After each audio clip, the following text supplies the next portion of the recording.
बहुत समय पहले की बात है। एक धर्मपुर नाम का छोटा सा गांव हुआ करता था। वहां के गांव वालों का मानना था उस गांव के जंगल में भूतों का साया है जो उस गुफा में रहता है।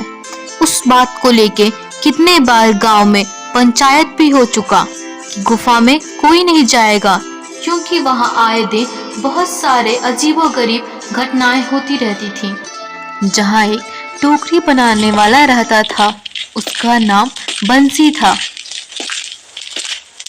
बंसी के परिवार में 4 लोग थे। उसकी पत्नी राधा और उसके 2 बच्चे थे, चिंटू और मुन्नी। बंसी बहुत ही दयालु और ईमानदार था। उसके पास ज्यादा पैसे नहीं थे, लेकिन वो अपने काम से संतुष्ट था। वो टोकरियां बनाता और उन्हें बेचने बाजार जाता। उससे जितने भी पैसे आते, उससे उसका घर बार चलता था। राधा, मैं काम पे जा रहा हूँ। मुझे बहुत देर हो गई है। बच्चों को स्कूल छोड़ देना। जी, स्कूल तो मैं छोड़ आऊंगी। ये पिछले कई दिनों से मुन्नी और चिंटू बोल रहे थे उनकी स्कूल की टीचर स्कूल की फीस मंगा रही है, वो कहाँ से दूं? हाँ, तो जाके दे आओ ना उनकी स्कूल की फीस। अजी, बोल तो ऐसे रहे हो जैसे घर में तुमने खजाने गाड़ रखे हो। कहाँ से लाऊं मैं स्कूल की फीस देने के लिए पैसे? जितने पगार तुम ले आते हो उसमें घर तो ठीक से चलता नहीं है, स्कूल का फीस कैसे भरूं? सुनो जी, अब बच्चे बड़े हो गए हैं।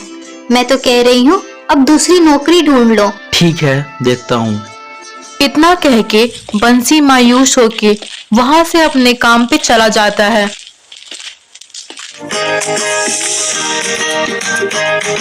आओ भाई आओ, सस्ते में मजबूत टोकरी ले जाओ। टूट गई तो पैसे वापस ले जाओ। अरे भाई बंसी, टोकरी कैसे दिए? 60 रुपया जोड़े हैं भैया। तुम तो अपने आदमी हो, तुम्हें 50 लगा दूंगा। शाम हो गई। बंसी उदास मन से घर की ओर जाता है। अजी सुनती हो, जरा पानी देना तो, गला सूख रहा है प्यास के मारे। अजी क्या हुआ? आज कितनी कमाई हुई है? क्या बताऊं राधा, आज भी कुछ 100-200 मिले हैं। जी, इतने कम पैसों में घर कैसे चलेगा? आपको तो पता है दिन प्रतिदिन महंगाई बढ़ती जा रही है।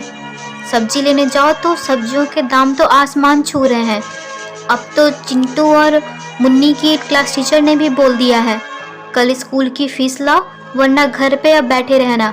जब स्कूल की फीस लाना तभी स्कूल आना। तुम चिंता मत करो राधा, मैं कुछ दिनों में दूसरा काम ढूंढ लूंगा।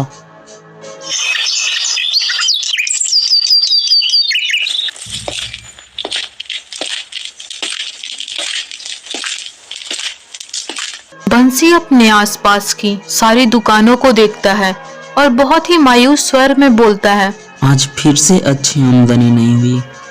शाम भी हो गई, बच्चों की फीस कहाँ से दूंगा? अब लगता है नया काम ढूंढना ही पड़ेगा, तभी मेरा घर चल पाएगा।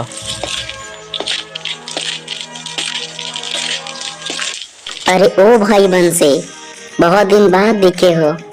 नया काम मिला या अभी टोकरी में बेच रहे हो?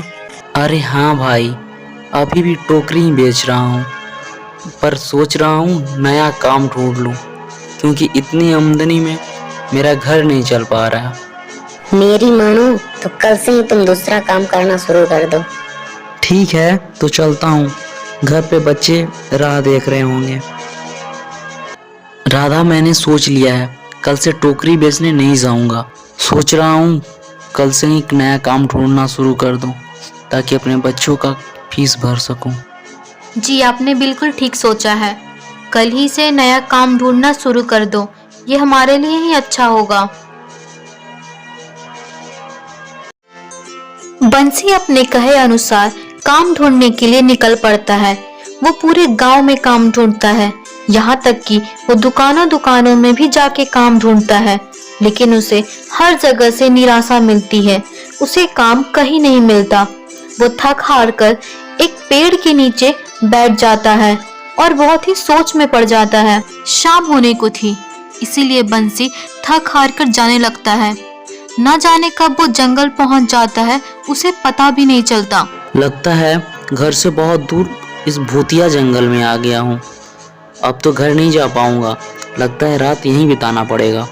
इतना कह के बंसी रात बिताने के लिए उसी भूतिया गुफा में चला जाता है। आज लगता है इन भूतों का डिनर बनने वाला हूँ। चलो किसी के तो काम आया। तभी उसकी नजर गुफा में रखी उस बांस की टोकरी पे पड़ती है। बंसी उस टोकरी के पास जाता है। कुछ देर सोचने के बाद वो उस टोकरी को उठाना चाहा, तभी उस टोकरी से एक रोशनी निकली। उस रोशनी से एक जिन प्रकट हुआ। ये सब देख बंसी डर गया। तुम कौन हो और तुम मेरे गुफा में क्या कर रहे हो? मेरा नाम बंसी है, मैं धर्मपुर का रहने वाला हूँ। आप जो कोई भी हो, मुझे माफ करना। मैंने जानबूझकर टोकरी नहीं छुई और मैं इस गुफा में भी नहीं आना चाहता था। अपनी गरीबी से परेशान होके काम के तलाश में मैं अपने गांव में घूम रहा था। ना जाने कब इस जंगल में आ गया, मुझे पता भी नहीं चला। डरने की बात नहीं है बंसी, मैं तुम्हारे बारे में सब कुछ जान चुका हूँ। मैं तुम्हें कोई नुकसान नहीं पहुँचाऊंगा। पर आप हैं कौन और इतने विचित्र क्यों दिख रहे हैं? कृपया करके अपना परिचय दीजिए। मैं एक जिन हूँ। मैं कई वर्षों से इस गुफा में रहता हूँ। ये मेरे पूर्वजों का गुफा है। यहाँ सारे लोग नहीं आ पाते। जिसका तन और मन पवित्र होता है वही इस गुफा में आ सकता है। यदि तुम अपवित्र होते तो इस गुफा में कभी नहीं आ पाते। अंदर आने से तुम्हारी मृत्यु भी हो सकती थी। मगर तुम एक सच्चे और अच्छे इंसान हो, इसलिए तुम अंदर आ पाए हो। गांव वाले तो कहते हैं ये तो भूतिया जंगल है और इस गुफा में भूतों का बसेरा है। गांव वाले ने इस गुफा की तरफ लालच भरी नजरों से देखा, इसलिए उनकी मृत्यु हो गई। इसीलिए वो बातें बनाते हैं। पर तुम एक अच्छे इंसान हो। मैं तुमसे प्रसन्न होके मैं ये टोकरी तुम्हें देना चाहता हूँ। नहीं, मुझे ये टोकरी नहीं चाहिए। मैं तो बस इसे यूं ही देख रहा था। डरो मत बंसी, ये टोकरी ले जाओ। ये कोई साधारण टोकरी नहीं है, ये एक जादुई टोकरी है। क्या ये वही जादुई टोकरी है जिनकी हम बचपन में कहानियां सुना करते थे, जो सबकी इच्छाएं पूरा करती हैं? हाँ बंसी, ये वही टोकरी है। तुम इस टोकरी से अपनी स्थिति सुधार सकते हो, अपनी गरीबी दूर कर सकते हो। अब तुम इस टोकरी के मालिक हो। ये टोकरी तुम्हारे गरीबी को दूर कर देगी। पर ये इतना याद रखना, कभी लालच मत करना, नहीं तो उसका परिणाम बहुत ही भयानक होगा। इस टोकरी से जो मांगोगे वो देगा, मगर कभी लालच मत करना। ये बात मेरी हमेशा याद रखना। इतना कह के वो जिन गायब हो जाता है। बंसी टोकरी को लेके घर आ जाता है। राधा, ये देखो मैं क्या लेकर आया हूँ। क्या लाए हो? यह एक बस बांस की टोकरी।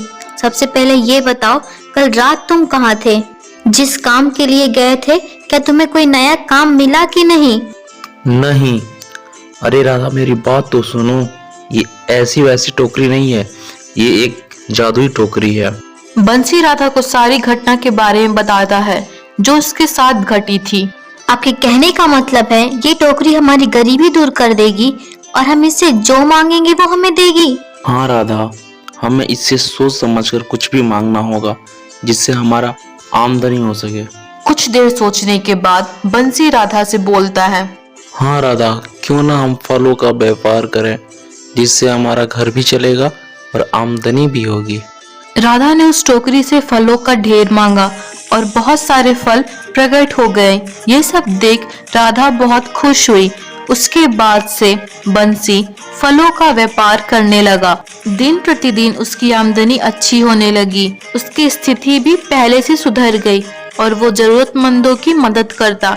इस तरह बंसी सबकी मदद करता था।